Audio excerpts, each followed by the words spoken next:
근심 대신 기도라는 제목으로 하나님 말씀 증거하겠습니다. 미녀와 야수라는 만화 영화 있습니다. 다 아시는 내용일 겁니다. 야수가 된 왕자, 폐허가 된 왕국에서 외롭게 살고 있습니다.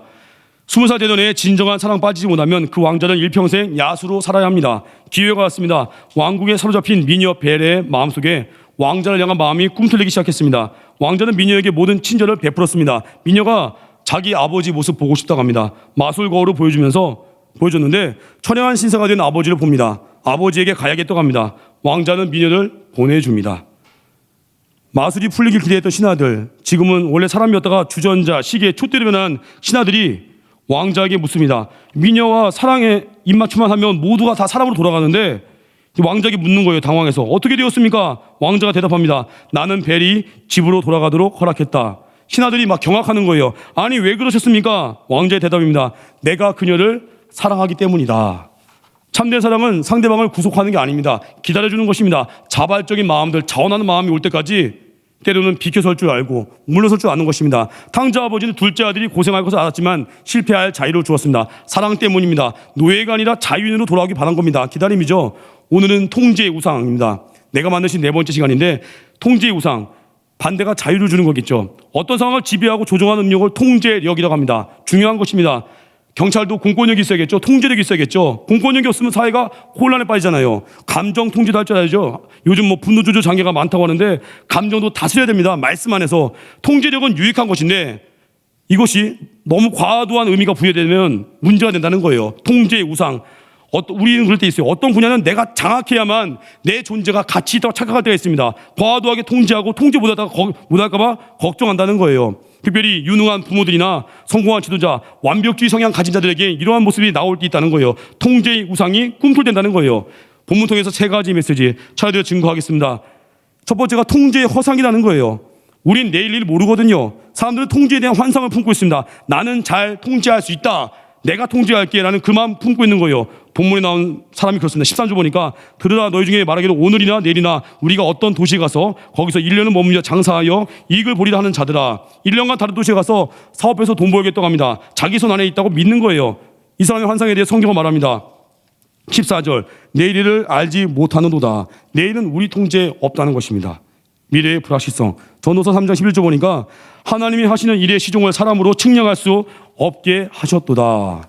모든 미래와 역사를 하나님이 주관하십니다. 우리가 1년 동안 뭘 더 하겠다고 하면서 통제 못한다는 거예요. 통제할 수 있다. 이건 환상일 뿐이라는 겁니다. 인간은 자기가 통제하면 잘 될 거라 생각합니다. 어린아이들도 그런 거 있잖아요. 부모가 뭐 좀 도와준다고 하면 내가 통제해야 된다고. 내가 할게 하다 망치면서.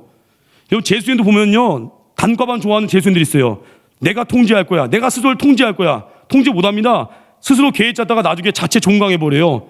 재수는 종합반에서 하는 겁니다. 공동체 안에 거해야 됩니다. 우린 그러잖아요. 남의 통제 아래에 있는 비행기보다 내가 통제하는 자동차 운전이 훨씬 안전하다고 생각하죠. 실상은 그렇지 않다는 것입니다. 인간은 죄인입니다.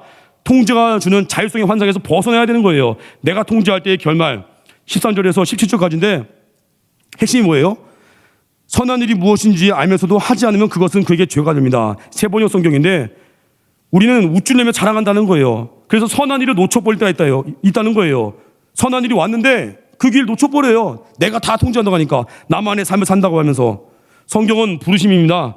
우린 주의 뜻에 살지도 못하면서 돌보지도 못하면서 사면도 못하면서 아직도 여전히 돈 아직도 여전히 더 승진하고 더 좋은 직장 갖고 그러다가 하나님께서 주시는 선한 일을 놓친다는 것입니다. 성경은 우리에게 맡긴 사명이 있는 부르심이 있습니다. 그 길 감당해야 된다는 거예요. 두 번째, 통제의 우상을 섬기면요 과도하게 통제해서 주변 사람 힘들게 합니다. 통제 우상 섬기면 사람들 힘들게 하고요, 자긴 염려하고요, 비난과 정죄를 또 하게 된다는 거예요.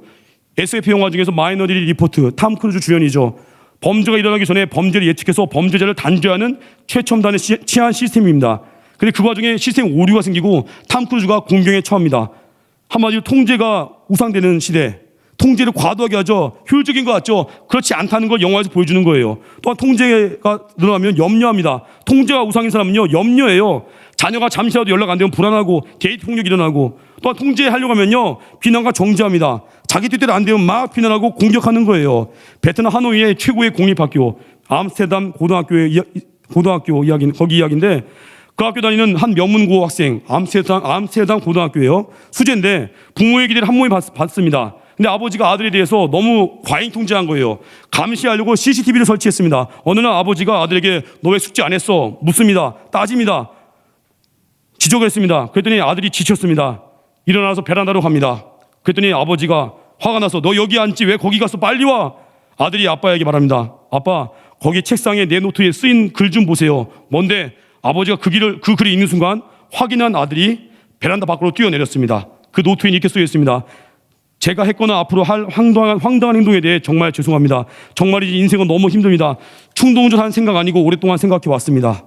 CCTV로 매일 감시당하는 자녀, 지옥이었던 것입니다. 그런 비극이 너무 우리 마음을 아프게 합니다.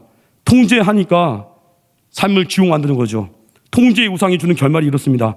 야생 코끼리는요 수명이 한 60년 되는데 동물원 코끼리는요 수명이 절반도 안 된다고 합니다. 무기력합니다. 회사에서 가장 많은 피로를 느끼는 사람은요 일을 많이 한 사람이 아니라 감시 가운데 통제받는 사람이라고 합니다. 한마디로 통제의 우상은 나도 지치지만 주변 사람들을 지옥 만드는 거예요.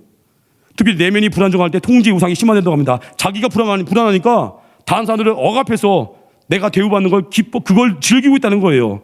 그럼 마지막 세 번째 적용이죠. 통제 우상 제거하기 위해서 할 일이 뭐겠습니까? 예배자 되는 거예요. 복음으로 내적 통제력을 키워야 된다는 것입니다. 자녀를 막 압박하고 통제하면요. 그런데요, 나중에 자녀 통제했던 부모님들이 나중에 양로원 가면요, 요양원 가면은 자녀가 통제하려고 한대요, 오히려. 또 우리 가장분들 있지 않습니까? 그렇게 가정을 압박하다 통제하다가 가장에 나중에 힘이 들면 또 우리 가장이 통제당하기도 하고 역전되거든요. 복음으로 살아야 됩니다. 그래서 우리 통제는 왜예요? 자유를 주기 위한 통제가 되어야 돼요. 여호수아 모세의 시종이었습니다. 엘리사 엘리야의 시종이었습니다. 통제 아래 있었지만 왜 통제받았어요? 섬기는 거 훈련받아서 나중에 자유케 되려고. 모세와 엘리야가 죽은 후에 그들은 스스로 통제하면서 민족을 이끌었습니다. 그래서 우리는 자유를 주기 위해서 통제를 허락하는 것뿐입니다. 그래서 우리 신앙생활을 어떻게 살아야 되겠습니까? 갈라디아서 5장 13절 보니까 너희가 자유를 위하여 부르심을 입었으나 13절 그러나 그 자유로 육체의 기회를 삼지 말고 오직 사랑으로 서로 종로로 살아. 은혜 받고 잡아서 섬길 수 있는 것, 내적 통제력을 길러서 예배드려서 통제 우상에서 벗어나는 것입니다. 그래서 우리 예배드리고 은혜 받고 맡기는 훈련 하십시오. 통제 우상을 깨버리십시오. 모든 것이 하나님 손 안에 있으면 믿게 되고 염려가 아니라 이제 어떻게 살아요? 기도로 삽니다. 그래서 우리 신앙생활 우린 최고의 리더를 따르고 있습니다. 예수님이 우리에게 가장 좋은 리더입니다. 자신의 목숨 버리신 선한 목자입니다. 그 예수님 따라가면서 우리 주님 의지하면서 내가 움켜쥔 것을 내려놔야 됩니다.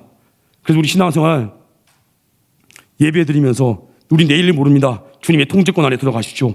소중한 일을 먼저 하십시오. 그의 나라 구하십시오. 그리고 통제의 우상 섬기면 상처 줍니다. 염려합니다. 건강한 내면 만들고 중보기자가 되십시오. 세 번째, 통제의 우상 버리기 위해서 예배자가 되어서 내적인 통제력을 키우십시오. 자유를 줄 수 있는 사람이 되십시오. 기다려주는 사람이 되십시오. 선하심을 믿고 기도하십시오. 맡기면 풀릴 것입니다. 자리에 일어나겠습니다. 주만 의지에 찬양하겠습니다.